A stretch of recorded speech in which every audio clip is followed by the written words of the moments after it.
Hi and welcome to True Crime with me, Emma Kenny. Thank you for joining me. If you're not subscribed, I have to say this every time, don't get bored if you're a regular viewer, but I want you to subscribe. Just go and do it now. And if you're a regular viewer, why haven't you subscribed? That's the most important part of this statement. I release content on a Wednesday and a Sunday, so you'll get told when I'm coming along to do this. Also, I've got a massive back catalogue now, so go and watch all of those as well and let me know what you think.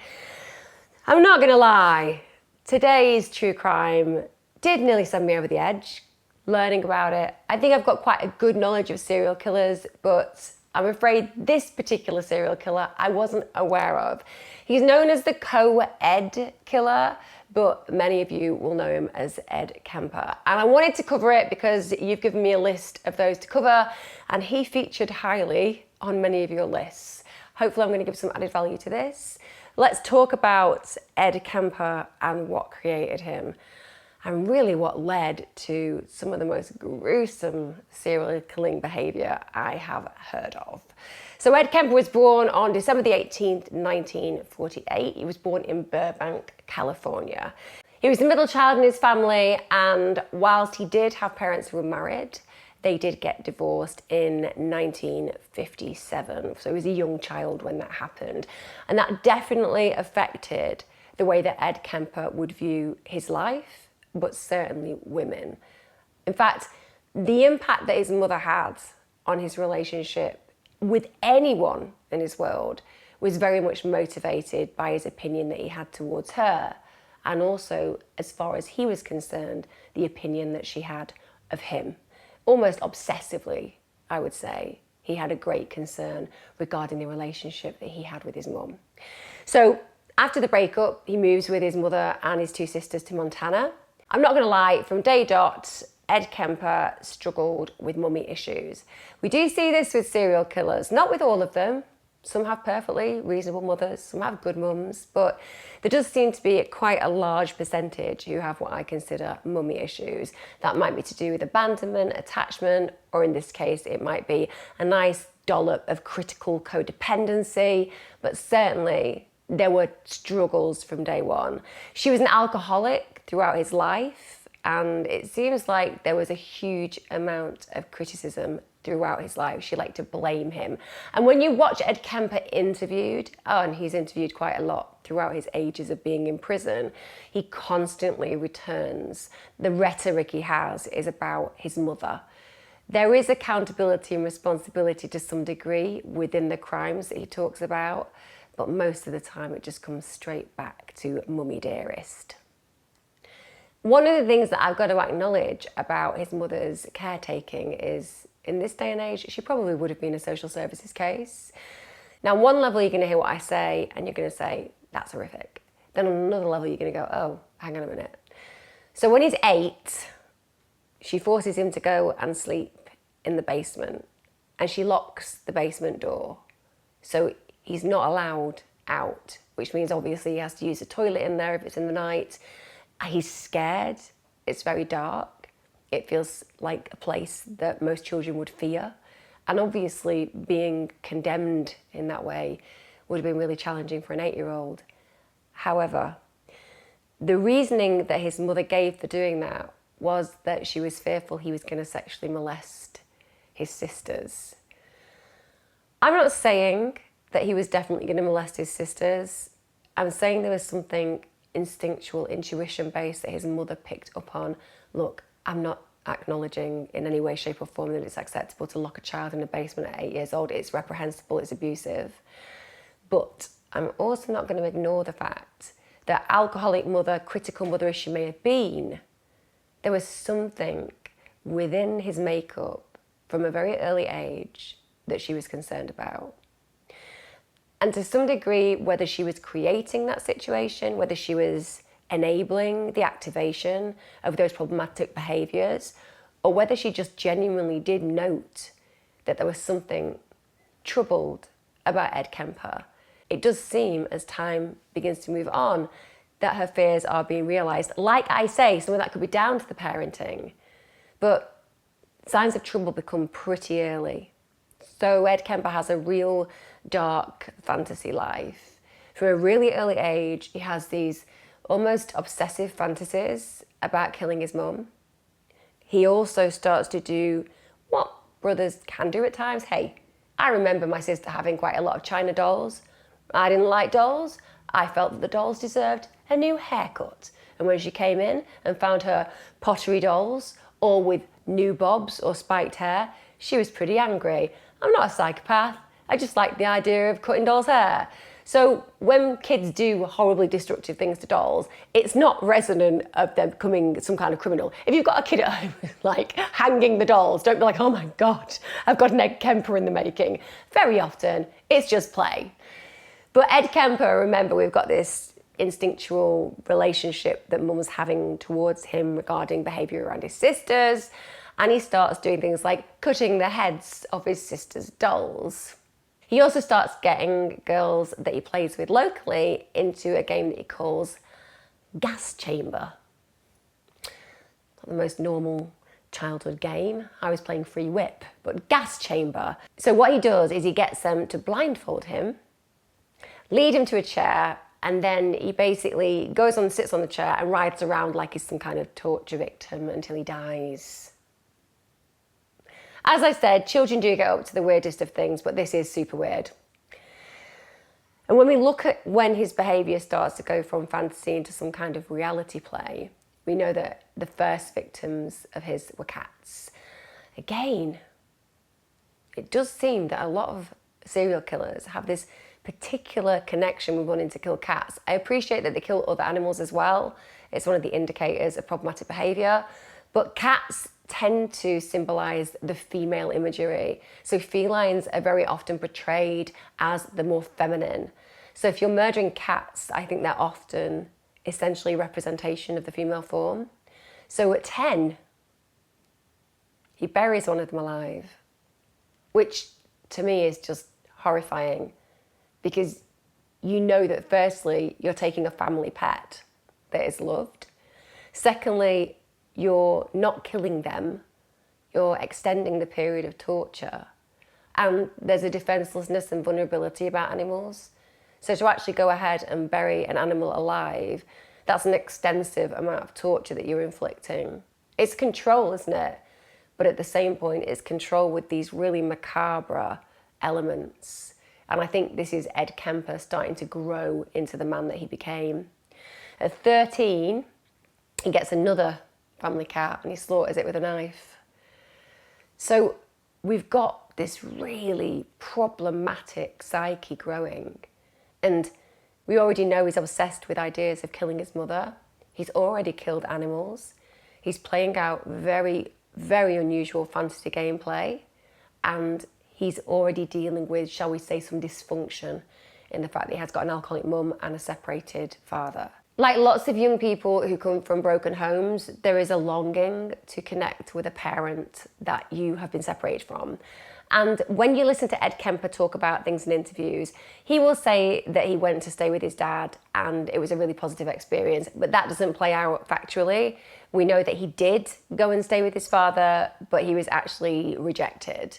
So he went to his father's, hung out for a while, didn't work out, then ended up with his mother, who obviously had problems anyway. And she decided that the best thing that she could do would be to send Ed Kemper to his paternal grandparents. So he's had this really, really dysfunctional experience now. You know, he's been passed from pillar to post. Like I say, it's worth noting that he's got some quite fantasy-based memories of being with his dad. It was great, it was fantastic. I was hanging out with my half-sibling, it was fun. Just didn't work out like that at all. He was, again, abandoned by his father, rejected by his father. And that would be another blow. So as a young person, we know, yeah, he's going down a really dark path, but it hasn't been easy for him. It's also worth noting that Ed Kemper is bright as a young person. Even though his behaviour is very damaging and very damaged, he has got a decent level of intellect. So now he's been sent to live with his grandparents in North Fork, California. This would be a period of resentment. Some of us are lucky, we have lovely grandparents, but most kids don't want to go and live with older people, particularly in somewhere quite rural. It's not exactly like, hey, this is what my teenagehood should be like, living with the elderly in a quite rural environment. But this is also on top of being completely abandoned and rejected, both by his father and mother. So he is going to have a whole heap of resentment. And we understand that. We would all, listening to this narrative now that I'm talking about, acknowledge that any child who's been locked up in a basement, been rejected by both parents, who's ended up living in California is going to have a few scars. It's also worth stating again that one of the big issues that we see in therapy are abandonment issues, attachment issues, because when your primary caregivers don't want you, it makes you question everything about your self-worth. Most people become hypersensitive, they become emotionally scarred, they abuse themselves over it, blame themselves over it. But for Ed Kemper, this isn't what happens. He starts to believe that other people are responsible for his pain to such a degree that punishment should ensue. Now, it's absolutely okay for any of us to feel blameful towards another person's behaviour that hurts us. Of course it is. But the way of dealing with that is to let go and move on. That's how we have healthy human relationships. If you don't do that, there is this potential for it to fester. And if it festers inwardly, we can harm ourselves. But if we project it externally, we can do great damage to others. And it's rare that people with those issues do. But when they do, it's powerful because you're taking all this rage, all this anger, all this lack of connection, this letdown, and you're throwing it at other people. So we have now this 14-year-old Ed Kemper living with his grandparents, Edmund Sr. and Maud Kemper. Like I said, no disrespect, but you can just tell from the names, can't you? Edmund Sr. and Maud Kemper, that they were likely to be a particular type of grandparent. At 14, he's there. He's obviously going to have to adapt to living with these people. At this point in his life, he's 6'4". 14! 6'4". But what we find from his classmates when they talk about the relationships that Ed Kemper had, we find out that he was really easily bullied by his classmates. We also know that he struggled hugely to get on with his grandmother. It seems that they had very specific boundaries, and those boundaries Ed was not allowed to breach. They were disciplinarians, and they didn't necessarily connect with him in a way that made him feel loved or cared for. But they did provide for him, and they certainly opened their home to him, and they likely knew that he had serious issues to some degree and were trying to create a safe environment in which he would eventually be able to thrive. But that doesn't happen. In fact, the resentment that Ed Kemper starts to feel towards them grows very, very dangerous. And in fact, on the afternoon of August the 27th, 1964, he shoots and kills his grandma. This is a woman who, albeit he doesn't get along with very well, but the way he responds to this is he thinks, you know what I'm going to do? I'm going to kill her. So he shoots her. But if that isn't horrific enough, I mean, it was horrific enough with the kittens and the cats, as far as I'm concerned, but if that isn't enough, the same afternoon he waits. He waits for his grandfather, Edmund Sr., to come back, and he shoots him too. And the reason that he does that is because he doesn't want his grandfather to have to discover that he's killed his grandmother. So imagine being the kind of person that rationalises that it's better to murder the partner of the person you've just murdered to prevent that partner having to deal with the death of his wife. That's the way he rationalises it. Like he's doing him a favour. Well, Grandad, I could let you live, but if I let you live, you'll have to deal with the grief of losing my grandmother. I know, it's probably far preferable if I just kill you too. But that's what Ed Kemper believed. And I also think that is why I disagree with his conversations when he's been interviewed about his relationship with his father and when he went and lived with him. Because truth be told, if he had this close relationship with his dad and it was indeed his mother who was the problem all the way through his life, why would he have killed his father's parents? And is that a representation of internal rage as well about the failures of his own parents? So by removing that couple, he also removes the opportunity for him to be in a space away from his parents to some degree.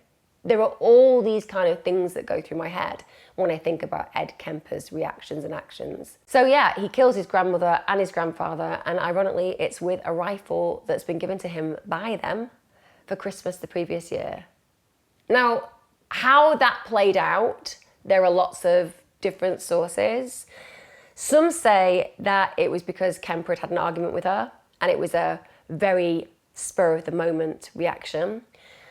Others say that she was working on a children's book. She used to write books, and basically Kemper just went and shot her because he wanted to know how it felt. And then, as I said, when his grandfather came home from grocery shopping to spare him the sight of his dead wife, he killed him.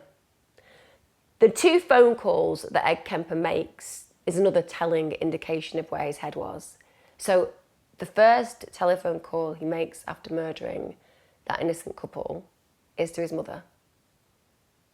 He wants to confess to her what he's done. And then he calls the police. At that point, he sits down on the porch and waits for them. So there is no denying that he's willing to take responsibility at this point. I am so confused by the fact that he decides to ring his mother, because on one side, I want to say he wanted to punish her. You know, he wanted to call her so he could say, I have killed the people that you sent me to live with. This is your fault. There is this part of me that wants to think of it in that way. And then the other part of me is maybe this is a child at 14 deeply struggling in reaction to what he's done, needing his mother's voice. I'm conflicted as to which avenue I want to go down there, because there is a part of me that thinks he did want to punish his parent, and there's another part of me that can see that confused child. So you kind of have to empathise as well with how the police would have felt arriving there. I mean, this is a 15-year-old boy. Yeah, he's 6 foot odd, but he's 15. This is highly unusual. And then he's taken into state care and he's diagnosed with paranoid schizophrenia. He's actually placed in a hospital for the criminally insane. It's called Atascadero State Hospital. And I'm going to be honest with you, he excels.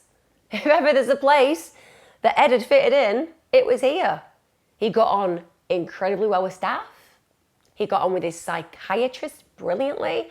He was even made an assistant to the staff whilst he was in there. Think about that for a minute. So he was with adults. A lot of these adults were sex offenders. A lot of these adults were genuinely dangerous human beings. Is that right for a 15-year-old to be in a place like that? Just take a step back from what he did, which is heinous. We all agree that Ed Kemper is somebody with serious issues, but he's 15. He's gone into a state hospital for the criminally insane. He is surrounded by high levels of sex offenders. There was a huge percentage of sex offenders there. Is that the right kind of education you want for a child? And albeit that he got on really well with the staff, and I've watched interviews with the staff where they talk about the fact that they connected with him, he was incredibly well behaved. However, what they also say is that Ed Kemper was given access to the files on all of the inmates. On top of that, he was given as much time as he wanted to study the psychometric testing, the clinical diagnoses, tests, all of these things that essentially educated Ed very efficiently on how to get out. And remember, Ed Kemper is a very bright man. So yes, he was quiet. He was absolutely the model patient. And he spent all his time studying exactly what he needed to say so that he wouldn't have to stay in prison. Albeit this was a hospital. Nonetheless, if you think about why he was there, it was because he was criminally insane. So essentially it was a place for him to serve a sentence. On December the 18th, 1969, he's 21. In fact, that date is his 21st birthday. 6 years after the double homicide of his own grandparents, he's released. 6 years. Now, I also want to acknowledge that one of the reasons he was released was because the psychologists and the psychiatrists in there wanted to believe that they had waved the magic wand and cured him. Now, I appreciate that as a professional working in these kind of places, you want to believe that the work that you do has impact, has positive impact. I hear that, I understand that. But 6 years? And even though I appreciate that they were doing their job and trying to rehabilitate, it is concerning that you would imagine in this very short period of time that enough work would really have taken place. And I appreciate that he was a model student, but you're going to be, because his comparison base is pretty staggering, isn't it? Murderers, rapists, sexual abusers. You know, when it comes down to it, even though he murdered his grandparents, he was incomparable to these other people. So he would have stood out, one, for his size, secondly, for his grace, his willingness to accept the therapy, most importantly, because he was studious. There would have been incredible differences between him and another patient. So when they come to make the decision, there is bias. Of course there is bias. And what blows my mind is there is one specific thing that they say, and it's not one person who says it. It's several of the psychologists who are working with him in that state hospital, and they say, we need to get him as far away from his mother as possible. The one place he must never go, the one place Ed Kemper could be dangerous, is with his mother. So you'll all be glad to know that social services placed him straight away back in the care of his mother in Santa Cruz. Unreal. This is a man who has doubly killed, has dark fantasies about murdering his mother, that the psychiatrists and psychologists have agreed is healed, and that as long as he's kept away from the one woman that he has these seething, deep resentments from, it will be okay. And they ignored it. And Ed Kemper, at 21 years of age, returns to his mother. And remember, by this point, he's had access to all of these psychological testings. He's learned a huge amount about psychology. He's figured out how to manipulate a system, and he has manipulated it very efficiently. And the one thing they said was he was not to see his mother ever again. That's how serious they were. They didn't say, well, Ed can maybe go and live in a nice flat near his mother. See her on a Sunday, go around for a roast, have a family do at Christmas. It was, this is such a dangerous relationship. This is such a problematic relationship. We recommend he never sees her again. And you just have to ask yourself that, don't you? How often do you hear about professionals saying, never see that person again? You know, sexual abuse, physical abuse, of course. But that's not the relationship that Ed Kemper had with his mother. Yes, she was a disciplinarian. Yes, she definitely beat him at times. Yes, I think she was a bit of a shitty mum, I'm going to be honest with you. But to recommend no relationship at all, get away as far as possible from her, it says something really powerful, doesn't it? So now Kemper has gone back to live with his mother. I have to ask myself, how would you have felt, and how would I have felt if our own child was coming back to live with us after he had basically taken out his grandparents? I would be terrified. And albeit there might be this experience where he's been given a mental health classification of schizophrenia, but still, schizophrenia isn't a reason for somebody to go and kill anybody. Yes, we see that on occasion paranoid schizophrenics have done that. It's very rare. Most paranoid schizophrenics are just a harm for themselves, and most can be controlled to some degree, but there are periods, exacerbated by stress in particular, that can cause relapses. Well, we know that Kemper has a problem with his mum, and that's going to put him in a stressful situation. If I had been her, I would have been really worried about the potential that I was taking into my home. So he does take some jobs whilst he's living with his mother, all menial. But in the end, he gets a job at the state of California's Department of Public Works. He's a labourer. At that point, he's 6'9". He weighs 300 pounds. I find a really interesting part of this story, the issue with Ed Kemper befriending police officers. Serial killers do this. We find this quite a lot, that if serial killers can be around people who are working in law enforcement, they can kind of find out what's going on, they can be quite titillated by the discussions, they can also figure out whether the police are onto anybody, and he actually befriends several local police officers. And one of the things that he wants to ideally do is to become a police officer himself. I know, perfect career. He sounds like the absolute type that you'd want for a police officer, doesn't he? Just killed a few people in my past. Did I mention at this point, he's had his record erased. And that's right, because he was a young person when he killed his grandparents, and because now they think he's healed, they want to give him the best shot at life. So they just erased it from his notes. So he could have become a police officer. Fortunately, he was too tall. Unfortunately for him, but fortunately for the police, because at this point he is 6'9", which is huge. But he wants to associate with the police officers, and quite a few of them recall him being a really nice guy. Interesting, interested, wanted to find out things about what they did, listened intently, and they genuinely saw him as a nice person to be around. During this period of time, he does actually save up enough money to go and get his own apartment, so he stays with a roommate. And then he has this windfall. So he's had a motorbike accident and he gets a $15,000 settlement, which is a pretty fair amount of money, right? He has no way of knowing how to deal with that.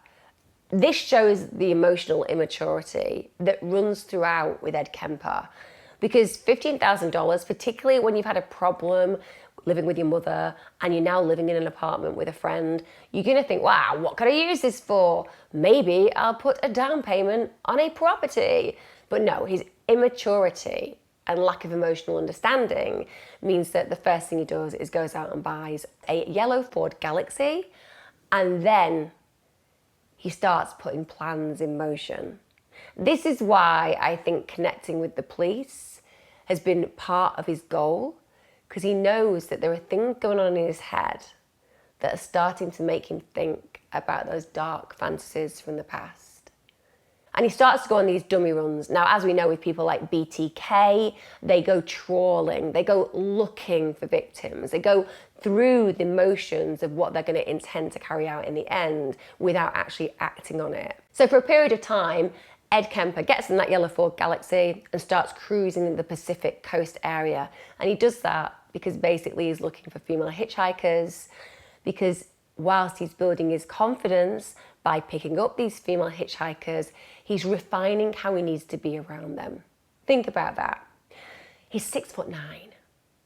If you're gonna get picked up and you're gonna look in a car and the guy is so big that he's basically having to duck his head when he's in there, you're gonna think, this person could have potential. So now he's trawling, isn't he? So like BTK says, one of the things that he really got off on was planning the murders of his victims. Ed Kemper has harbored these dark, devastatingly cruel thoughts. And also, he's already murdered 2 people, so he's got huge form.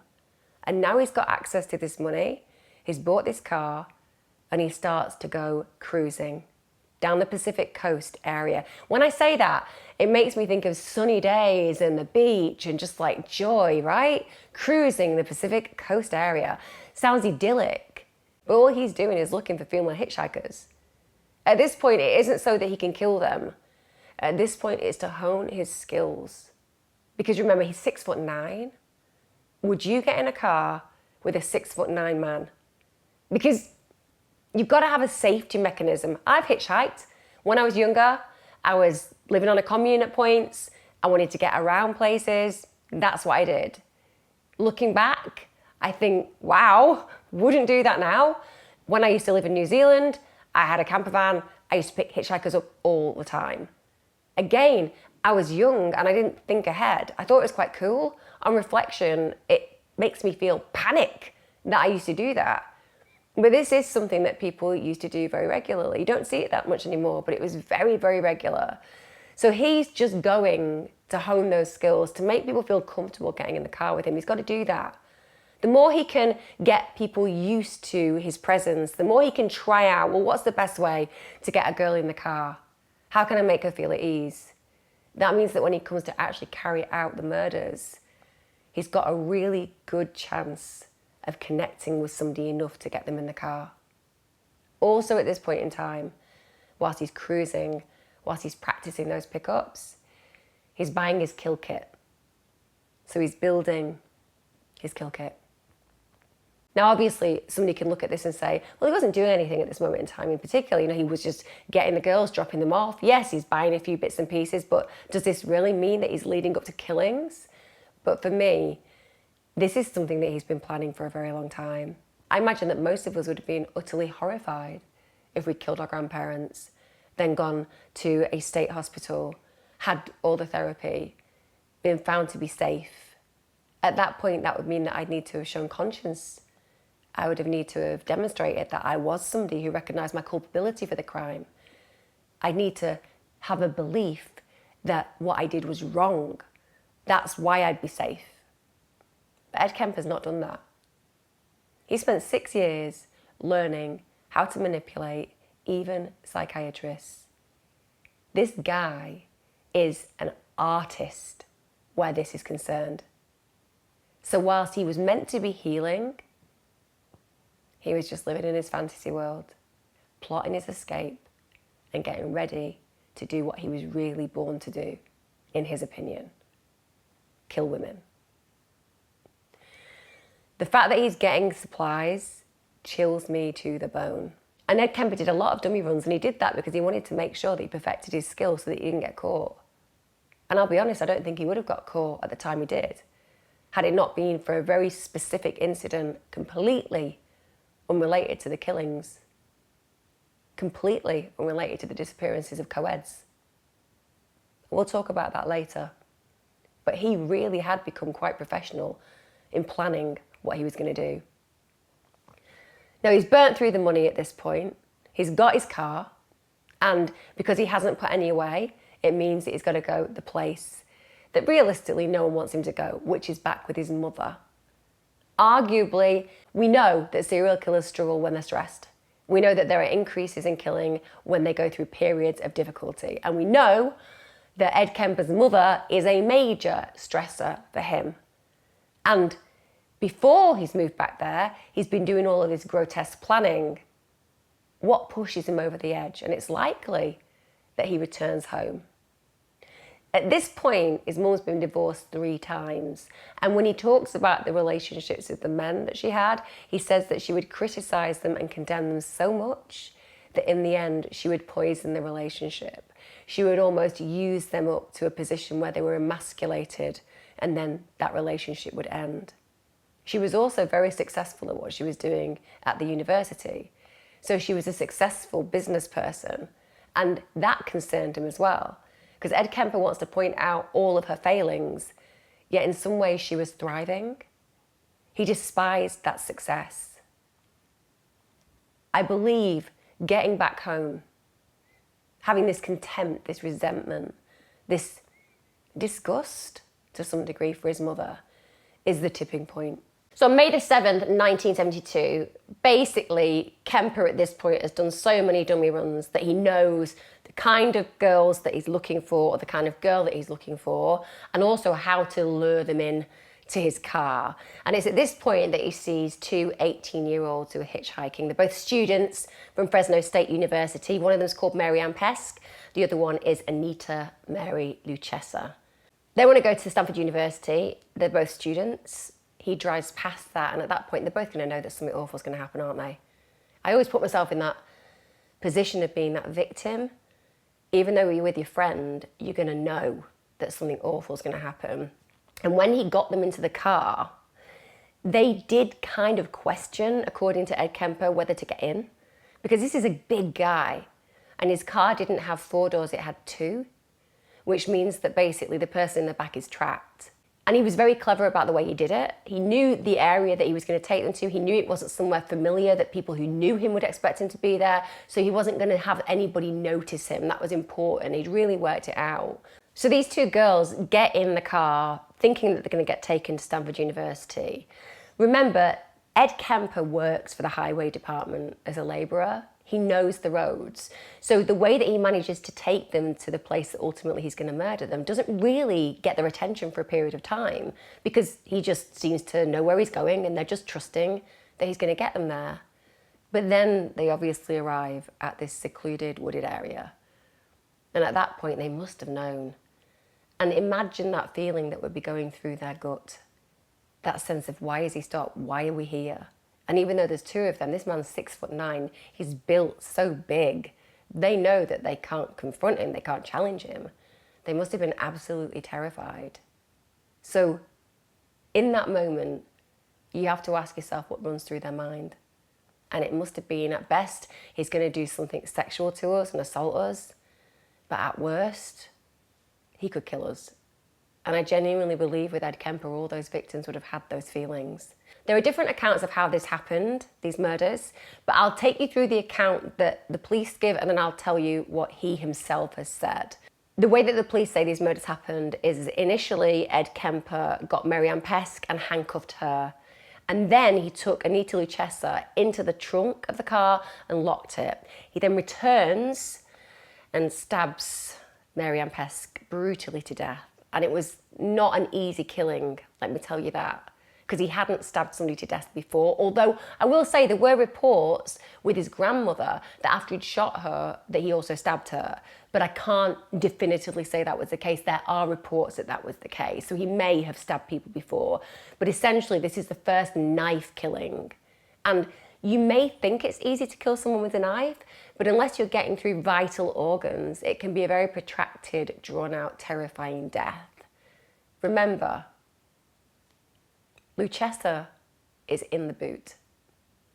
So Anita Luchessa is listening to her friend being murdered, probably thinking, this is going to happen to me next. And then, of course, he goes to the back of the car, and again, he stabs Anita Luchessa to death. Horrifying way to go. What Ed Kemper says he did is that he got Mary Ann Pesk, he did handcuff her, but then he took Anita Luchessa to the woods, murdered her brutally, came back. Mary Ann Pesk is obviously hysterical probably at this point. Where's her friend gone? And she asks that question, and he says to her, I'm covered in blood, because he was. It's because I punched her in the nose because she was getting smart with me. And he even said in that moment, the reason that he lied to her was because he wanted to avoid having to confront her with the fact he was going to kill her. Because now he'd killed her friend, he was definitely going to go through with her murder. But what's going on in his head? That he actually thinks that a momentary delay in her agonizing death was worthwhile. But he did it. There is this strange side of him. Also, one of the things he said about Mary Ann Pesk is he brushed her breast with his hand by mistake, and he actually apologizes for touching her. Bear in mind what I'm going to tell you about what he does with the bodies after death. He also talked about the fact that that murder was one that he didn't plan in a way that he felt was good enough. He felt it was a little unpredictable. There was blood everywhere.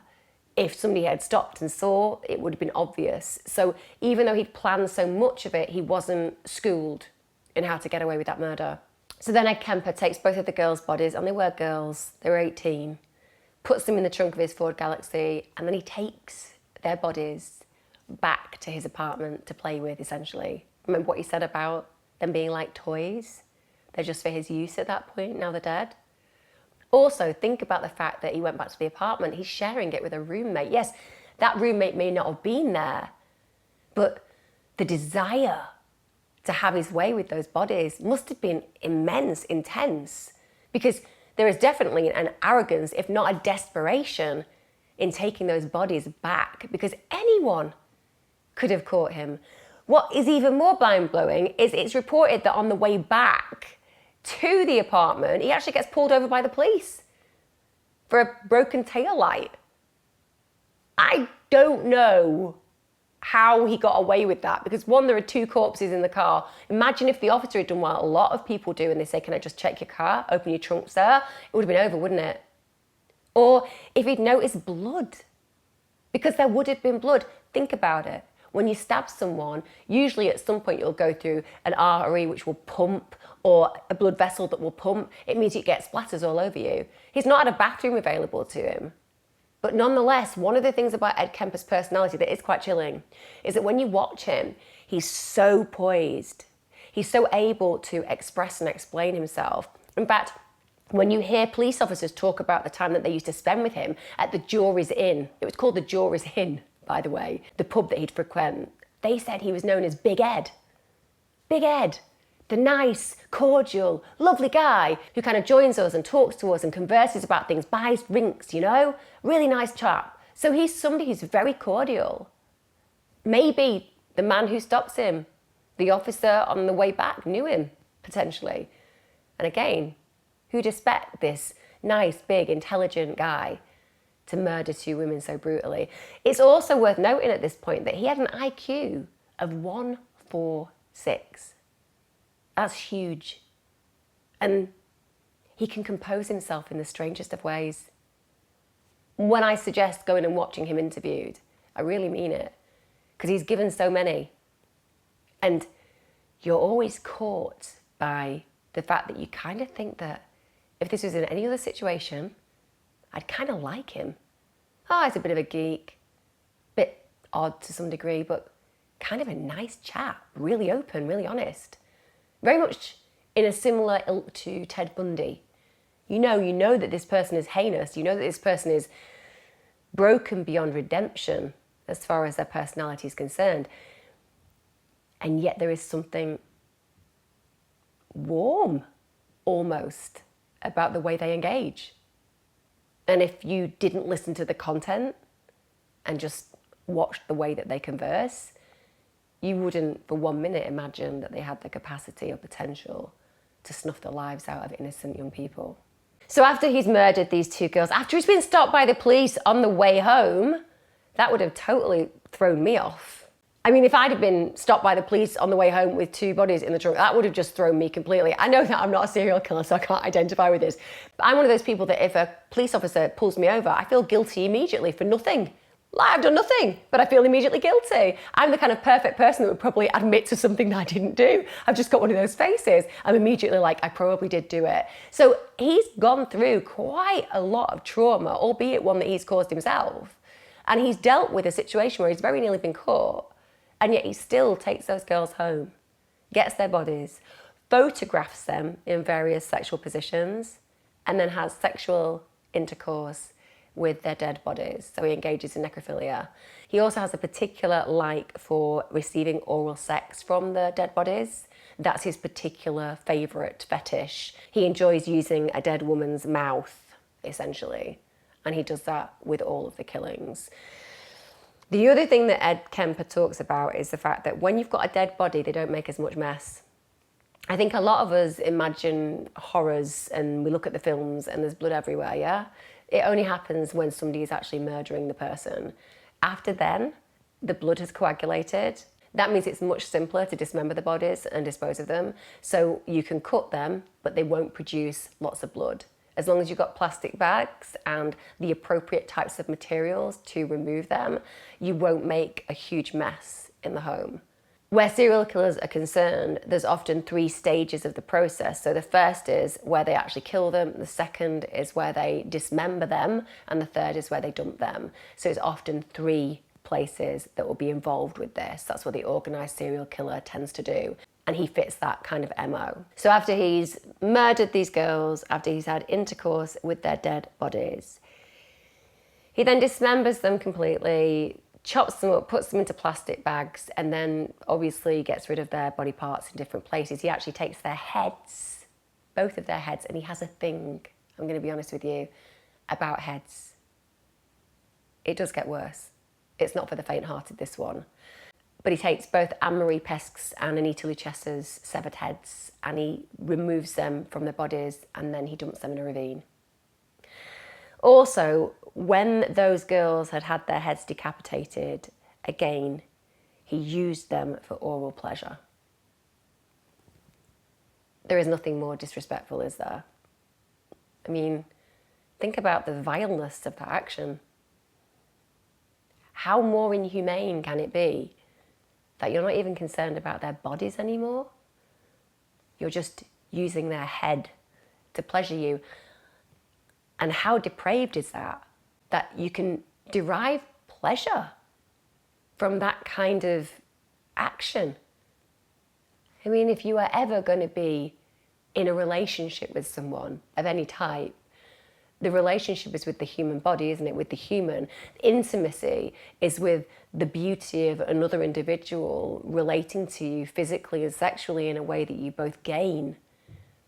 And yet, he is so fundamentally unable to have true intimate relationships. And I wonder whether for him, the sexual pleasure, the reason that he removes the body, is that the female form for him, to some degree, disgusts him. He wants the relationship. And yet, every relationship that he has with a woman involves his irrational feelings towards his mother. And to remove the human body is to try to remove the femaleness of their bodies, isn't it?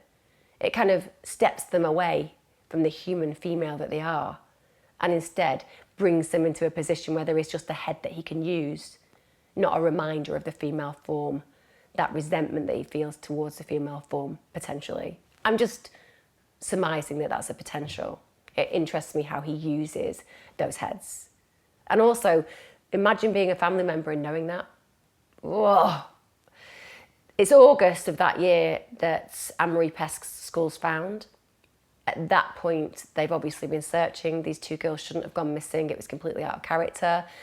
They didn't actually find any more of the body of Anne-Marie Pesque, and they also didn't find Anita Lucesa's body either. So he did a really good job. Now at this point, he's got away with murder. He's managed to dispose of bodies. He's not on anybody's radar. He isn't on anybody's radar. He's still hanging out with the police officers. He's trying to find out whether anything's going on. But it's becoming known that there is something to fear. Because on September 14th, 1972, Ed Kemper's back again. This time he picks up a 15-year-old ballet dancer. She's called Aiko. And I always talk about this in my crime channel. Sliding doors moments just affect me somehow. I don't know why. You know, it's never okay for anybody to murder anyone. But there are moments where you think this should not have happened.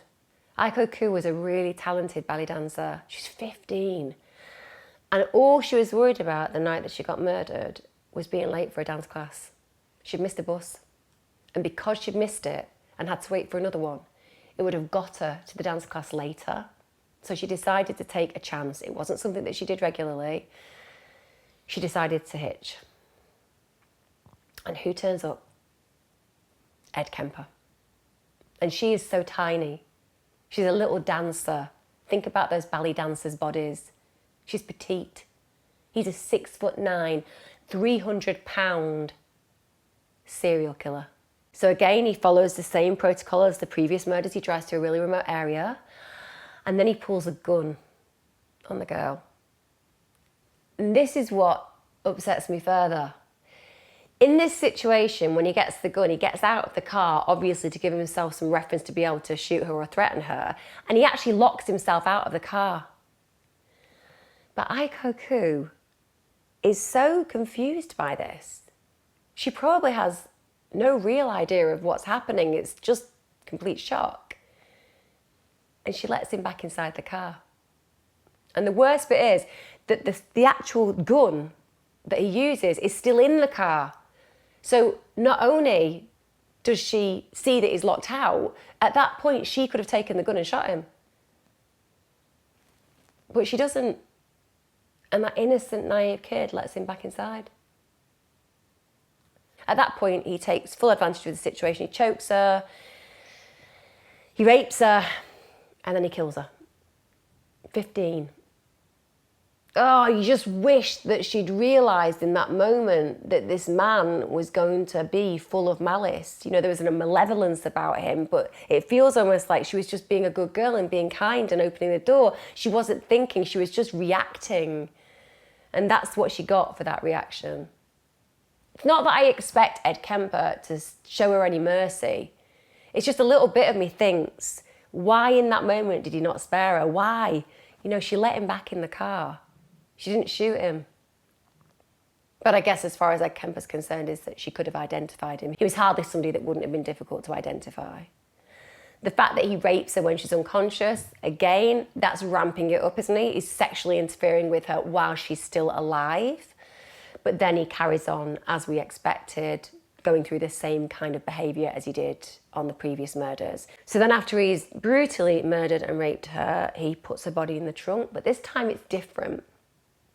This time, instead of going straight back and dealing with the body and having fun with it, he goes to a bar and he has some drinks. What does that tell you?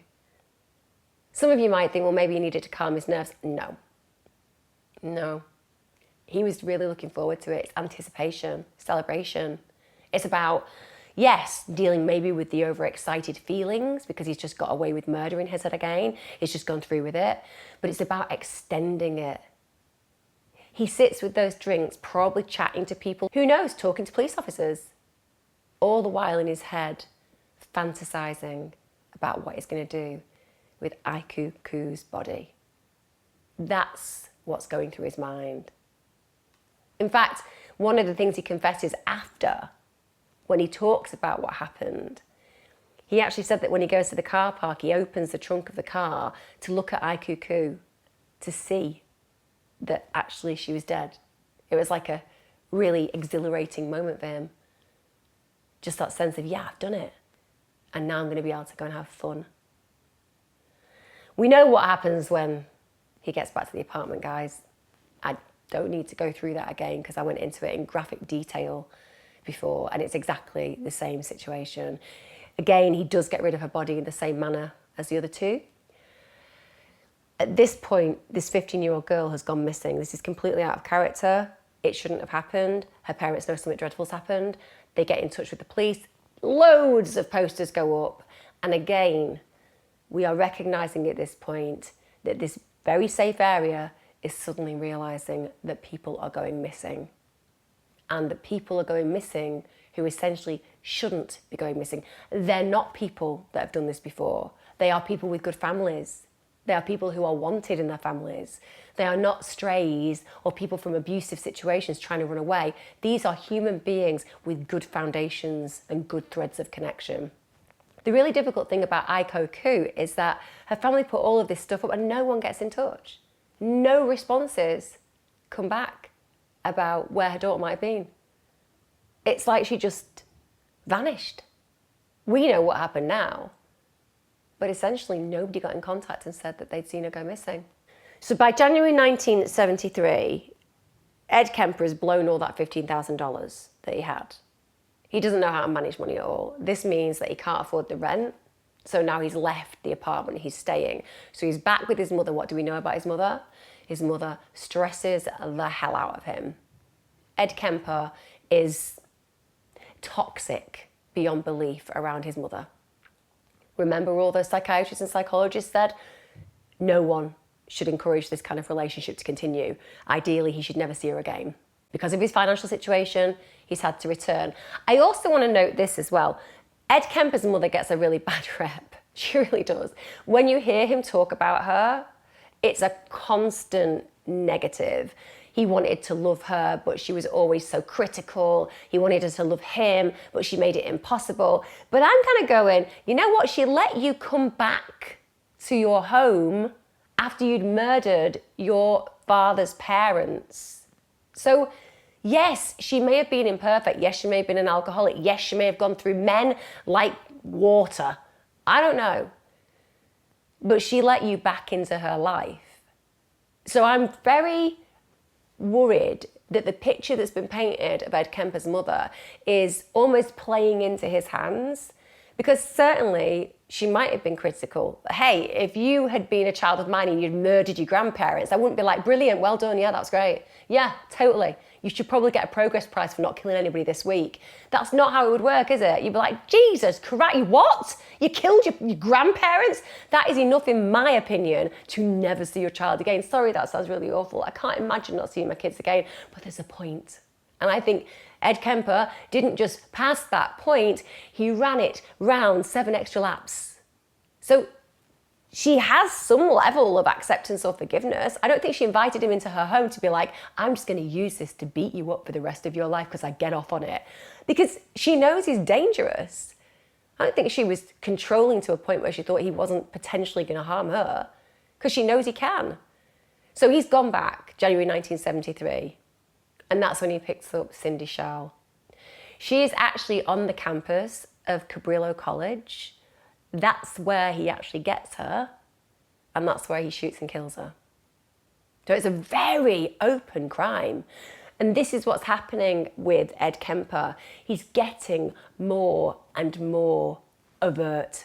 One of the things that really shocked me was the fact that Ed Kemper actually talks, and again, you might not see this in reports, but this is from his mouth. He said he actually had sex with 2 of the corpses outside his mother's house. So he literally was so overt with this behaviour. That's what he said. He could be trying to elevate and escalate his notoriety. I don't know. But he said that. He wanted to disrespect his mother so much. He knew that he might get caught, but it was that drive, that need to insult her as much as possible. His mother's out when Cindy Schall's body is taken back to her house. And he actually hides her body in his room. He takes time with this one. The next day, after having his fill of her, which we all know what happened there, he dismembers her again, and he basically takes her body to the ocean and gets rid of it there. But one of the things he felt from his words in his interviews is he felt this connection with Cindy Schall. He felt like there was something deeper about the relationship that he had with her. Christ only knows what he's on about, but that's what he says. So he kept her head. He kept it for several days, basically using her again and again for oral sex. And then he buried her head in his mother's backyard, but had her eyes pointing towards his window so that he could look out and imagine that there was this bizarre connection. Obviously, it would have been sexually very engaging for him. It would have been very, very titillating for him, knowing that he'd got a severed head of a woman that he'd raped and engaged in necrophilia with. But he kept going and using it. And he wanted to keep her in that way because he felt that there was this different level to the relationship. So think about how he's escalating his crimes. He's getting more and more open. There's almost like this, I can do what no other serial killer can. I can get away with these things. He's very intelligent, he's very articulate, he's very much under the radar, and that makes him so dangerous. Again, very often with organised serial killers, they are charming, they are interesting, they are engaging, they are intelligent. They are people that we might consider good friends, neighbours, but they're also deeply, deeply dark in the nature. Ed Kemper on the surface seems like a really good guy, just a big old fun giant of a man, friendly, but beneath the surface ripples this deviant, devilish type of human. On February the 5th, we get to the next double murder. I always get struck when it's a double murder, and I'll tell you why. Serial killers tend to go, on the whole, for one, because it's much easier to disarm them, it's easier to control them, and it's more predictable. Serial killers do not like unpredictability because it breaks the fantasy. Every serial killer has a fantasy in their brain. It plays out a certain way, a certain method. There's a certain intention behind it. The more that you get others involved, the more likely that fantasy is to get broken down. And when you're using it for sexual purposes in particular, you want it to follow through with a particular typology. So going for 2 people is problematic at times. But nonetheless, on that day, Kemper basically gets a campus parking sticker that his mum's got because obviously she's got access to parking on campus. It gives him access too. He drives to the university, and there are two students who need a lift, Rosalind Thorpe and Alice Liu. Pretty much soon after he's picked them up, he shoots them both. Now, this is on campus. So he shoots them both on campus. He's got two dying women in the car. And he goes past security at the gates. So he's enjoying the fact that no one suspects him. And because he needs to get more and more excited by these crimes, yes, we can see he's putting himself at risk. But what he's seeing is that he gets more titillation from knowing that people who should know don't. So these poor women are dying in his car. Again, same MO, decapitates them, dismembers the bodies, removes the bullets from their heads, because obviously he wants to use the heads as we know in that particular activity. And then again, he just dumps their bodies in different locations. The police are obviously starting to turn up bits of bodies now. They've actually started to find pieces of body parts. We know that Thorpe's and Liu's body parts are discovered, and that has led them to know that there is definitely a serial killer around. It's horrifying for the police because these have been relatively organised, which means that there has been a lot of time for decomposition to occur. It's very hard to find out how somebody died. It's sometimes hard to even find out who the victim is, but it's mostly almost impossible to find the person who's carried out the killings. So now we have the co-ed killer. That's what he's branded in the papers. An individual who's going out of their way to kill people from the campus, to kill people who are students.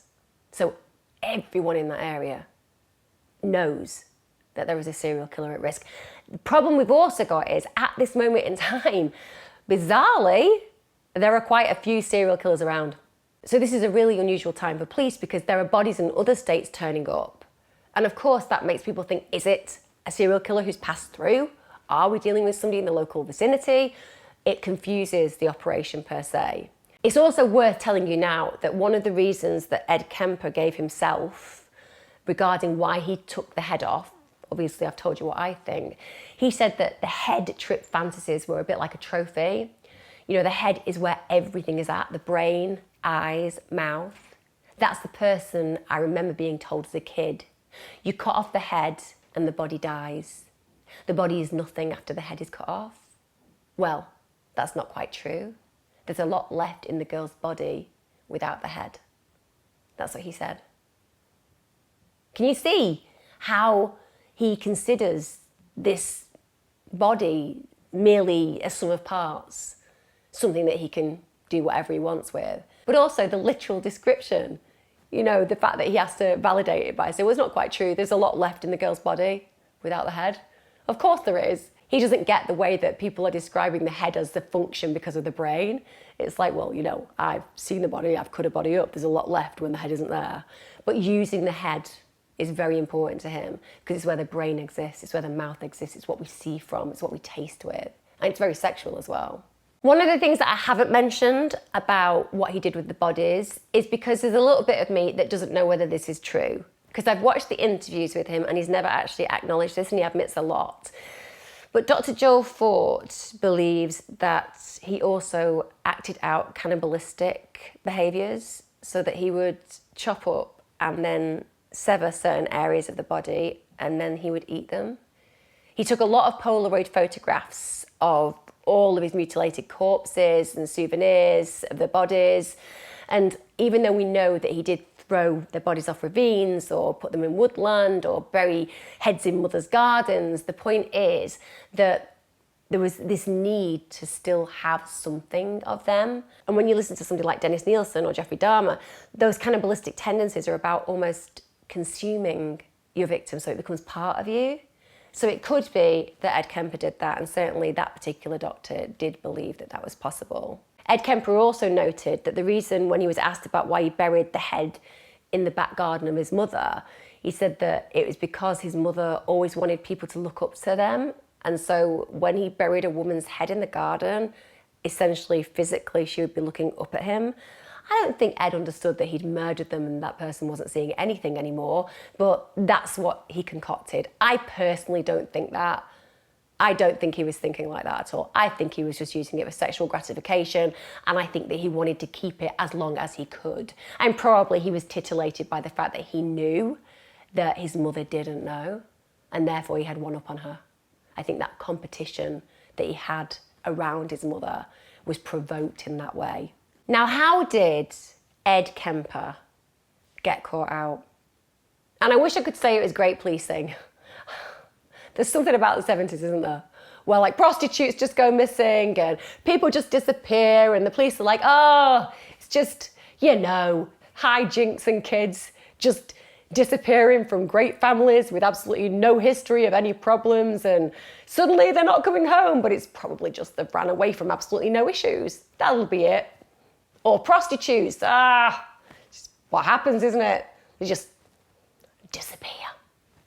Sorry, I probably sound a little bit unfair to the police there, but it was crap, a lot of the policing, honestly, in the 70s. It was just, I don't know whether the police were taking a lot of drugs. It was that era, wasn't it, of free love? Maybe they were all stoned, but it does feel like to me there wasn't a great deal of investigation into a lot of crimes. That's all I'm saying. This is probably why serial killers were running wild at the time, because they could.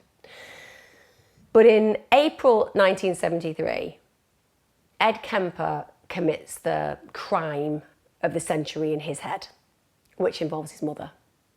How did it get to that? Well, let me tell you, it's bizarre. A week before he murders his mum, a police officer has had a call. The call has come from a gun store. And basically, the man who runs the gun store has done a check as Ed Kemper has been in and bought a rifle. And for whatever reason, he's done this check and he's been able to get the records of Ed Kemper. And even though they've kind of been scribbled out, he can see behind it. And he can see that he's killed 2 people. That means that firstly, he can't have a gun.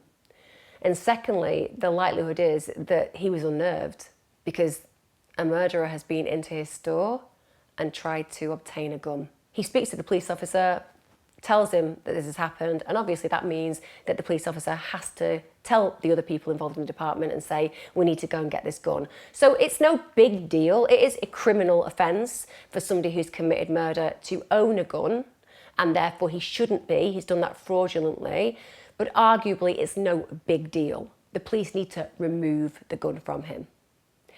And the police say that when they realised it was Ed Kemper, because they all know him from the jury's in, they were like, 6'9", 300 pounds with a gun.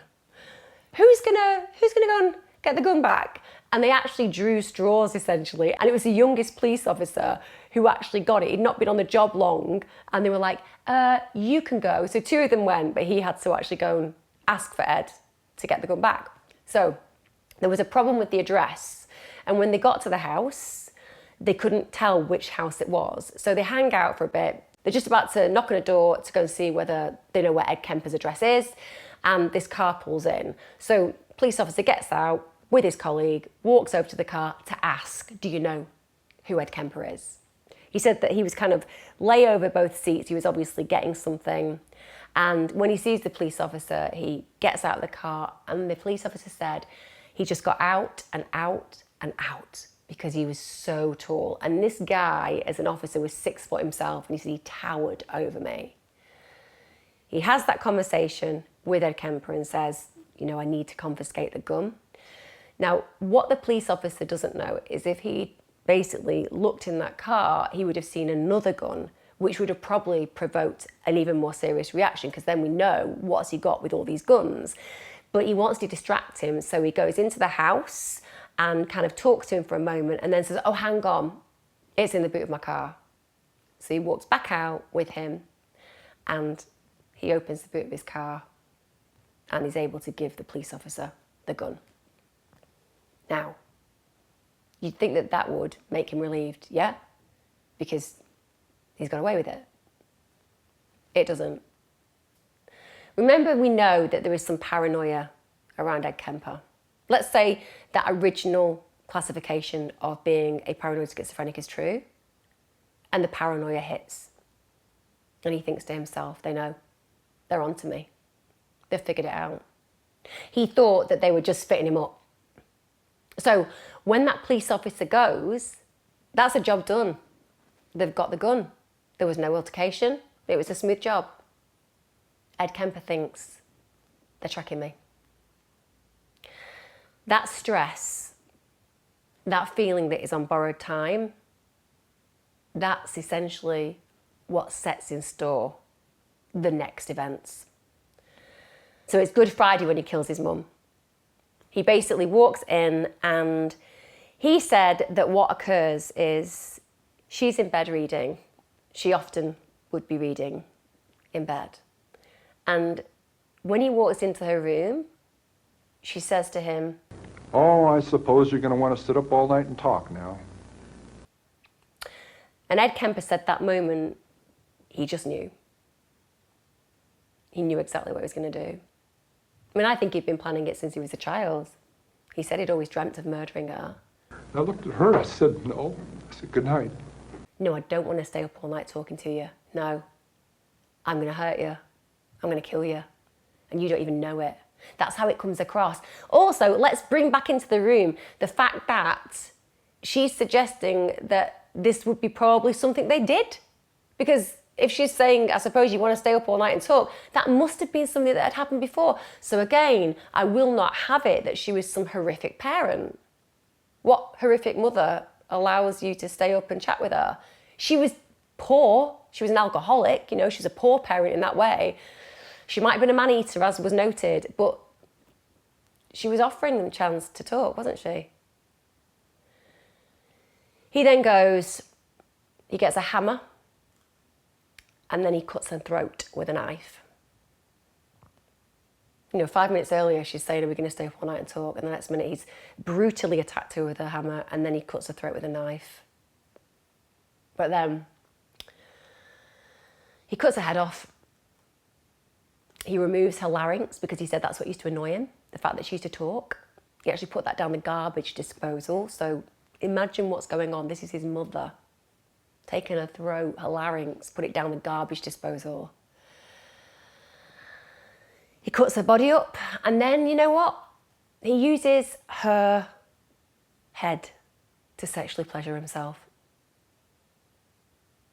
He orally pleasures himself with his mother's head. And in a rage, I went right back in. "For 7 years," she said, "I haven't had sex with a man because of you, my murderous son." This is one of our arguments. I cut off her head, and I humiliated her corpse. He said he did that so he could humiliate her. It was the biggest mark of disrespect to fuck his mother, essentially. But again, I think that paints a very different picture to what was really going on with Ed Kemper. I think that he'd fantasized about doing that for a long time. I think it was very sexual. I think it was the ultimate triumph for him to be able to defile her in that way. Maybe all those insecurities that he had, the abandonment issues that he blamed her for, making him feel less than a man because of her own success, because he was very intelligent, as she was, but she had managed to do well, whereas he had failed. All of that culminating in this dark fantasy that he'd held from a child. Even before the years he'd buried the cats and sliced the cat to death, you know? He was holding on to that desire. And this was his moment, knowing that his time is short, knowing that the police are coming from him in his paranoid mind. He then hides her body after cutting it up. And then he gets her best friend, Sally Hallett, to come over. He invites her over because he knows that she's going to be coming over to see his mother. And he decides he has to kill her too. Because if he doesn't kill her, then she's going to tell the police. Again, that same cycle of thinking that we saw back when he killed his grandparents. So after he's killed her, he hides her body in a closet. Now, immediately he takes off the next day, drives east, gets all the way to Pueblo, Colorado, and then he calls the Santa Cruz police. And let me tell you why he calls them. Purely because he's exhausted, he hasn't got any money, he knows he's going to get found out, and as far as he's concerned, they're on to him anyway.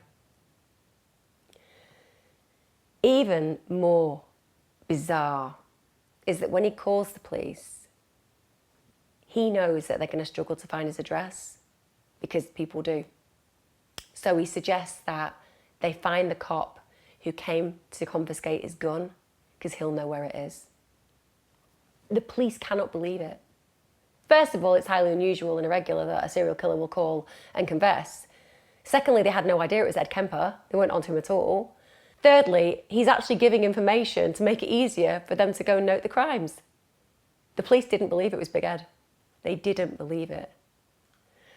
But then, of course, when he's turned in, when he's arrested, they start interrogating him, and he just tells them everything. Tells them every piece of information. And there they are, sat in front of the infamous co-ed killer.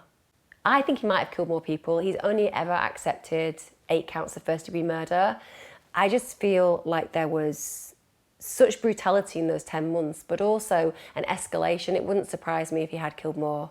So Kemper goes on trial in 1973, that's October, and then by November, he's found guilty on all the charges, obviously. One, he's admitted them. And secondly, it's very obvious, particularly the fact that he's murdered his own mother. Can you imagine being on the jury? Can you imagine hearing that stuff, realising that this guy hasn't just murdered all of these innocent girls, he's actually had sexual relationships with his own mother after she's dead? He's actually asked by the judge, what do you think your punishment should be? And Kemper said, I should be tortured to death. I don't think he meant that, and I'll tell you why. He knew that the state that he was in didn't actually carry out the death sentence. So it's very easy to say it, isn't it? Oh, I think I should be tortured to death. But really, he knows that that's not going to happen. He got 8 concurrent life sentences. So Ed Kemper is still alive, still in prison. And this always makes me go, oh my God, because I understand that they have to work in prison. I get it. And he's also a model prisoner, although he really took a dislike to Herbert Mullin. You'll laugh at this. Herbert Mullin was a serial killer around the same time as Ed Kemper. And you know why Ed Kemper doesn't like him? He says he's a cold-blooded killer who didn't have a reason for killing. Is anyone else confused? So what's that, Ed? Herbert's a cold-blooded killer? He didn't have a reason, whereas you obviously did, killing your grandparents and your mother and her friend and all those girls. But, oh, okay. He literally intimidated him constantly because he was convinced that he was different to him. How disassociated can you be from the reality of your crimes? And isn't that interesting? That's like a reflection, isn't it? This perfect reflection. And by hating Herbert Mullin, is that more the self-loathing that he has within himself? So he's projecting all that internal self-loathing onto Mullin instead. I really believe that. How does he spend his time in prison? Well, one of the things that he does fastidiously, or at least he did fastidiously, he's had a stroke now, he's kind of retired in prison to some degree. Who knew that actually happened, that you got kind of retired in prison? But he has spent 5,000 hours creating audiobooks for the blind. He's narrated over 700 titles. Isn't that incredible? That if you're blind, you may well have had your nighttime story read to you by Ed Kemper, the co-ed killer. Wouldn't that make you sleep well at night? That same voice taking you off to sleep as you listen to that audiobook. The same voice that all those girls heard the final moments before they were executed. If you've got any blind friends, make sure to tell them to check whoever narrated theirs before they start listening to it. Like I said, he's been a model prisoner since, but he was when he was in those wards. And the truth is, he should never really have been allowed out, should he? And he certainly should never have been allowed to live with his mother. I don't think that was what provoked the reality of what happened.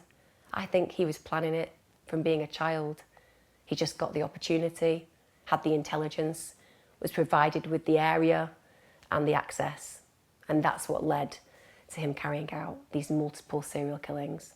Edward Kemper isn't a one-off, we know that. But for me, the murder and essential molestation of his mother's body, it takes it to a new zone for me. It always does. And no matter who she was and what she did, without doubt, she certainly didn't deserve an end like that. Well, I hope that case has been interesting and intriguing for you. I hope I've given you a little bit of added value and that you found out some things that you didn't know. Let me know. Give me a comment. Give me a like. If you haven't subscribed, please do. It really helps me. And I'm always back Wednesday and Sunday with new content. Take care. See you soon.